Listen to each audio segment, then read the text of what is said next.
ሰላም እንግዲህ ቀደም ብዬ እንደነገርኳችሁ ዛሬ ድሬ ሼህ ሁሴን እገኛለሁ። እንግዲህ አጠገቤ አህመድ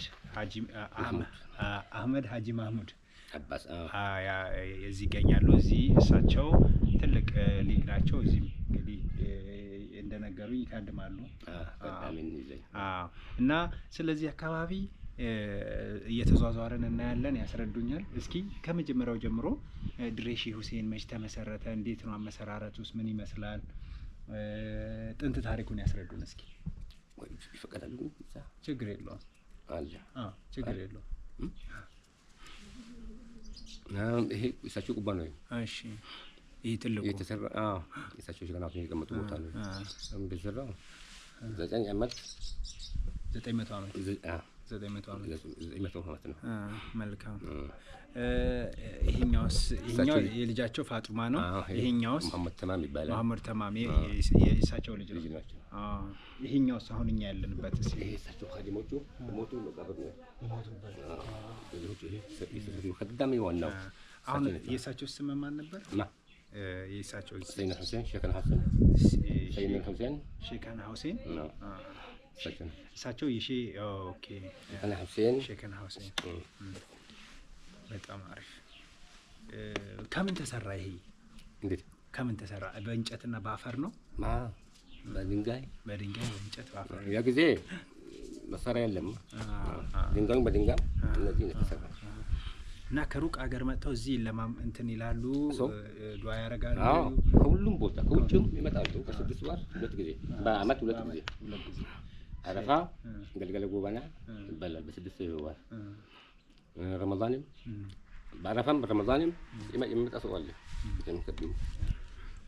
እንግዲህ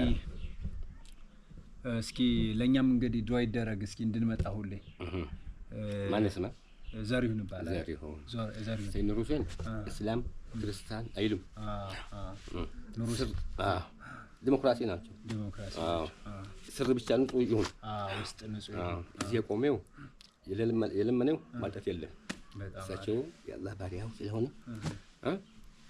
በአላህ ፍቃድነት ሲላገኙ ምንም ማጣት የለም። የሚገርም። ስለዚህ አሁን ስለ አላህ ነው ያቆማችሁ። ሰበቡ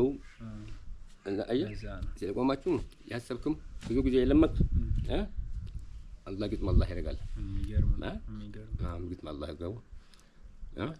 በጣም አሪፍ። በጣም ከየት ነው መጣችሁ? ከአዲስ አበባ ነው የመጣ ነው። እዚህ ጋዜጠኛ ናቸው? አዎ ጋዜጠኛ ነው። ጋዜጠኛ ነኝ። አንድ እዛ ትልቅ ባለስልጣን አሉ ነው። ባለስልጣን አሉ ነው። ማሻአላህ። እና እንኳን አላህ መጣችሁ። አሜን። ግጥም አላህ ያደርጋል። እናትን ባባትን ዞር ብለን እኔ አንድ ላይ እንችላለን። ግቢው እሺ፣ እዚህ ነው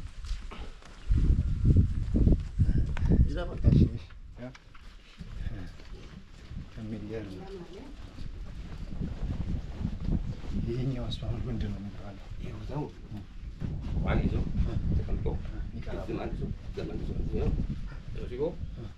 በሽታ ከመጣ እዚህ ተቀምጦ ቀራል ዱዓ ያደርጋሉ። አላህ ይመልሰው ይላሉ። እንደ አሜሪካ ምንድን ነው ንፋስ አንድ ጊዜ እንደዚህ አይነት ነገር መክሰራውን ተመልሶ ይቀራል። ቁርአን ይለምናሉ። አላህ ግጥም አላህ ያደርጋል። ይሄ የልጃቸው ነው። የእሳቸው መቃብር እዚህ ላይ ነው? የእሳቸው እዚህም ነው አይባልም አይደል? አይታወቅም። እሳቸው እና እዚህ ጋር ሲጥላው ይችላል ይበላል።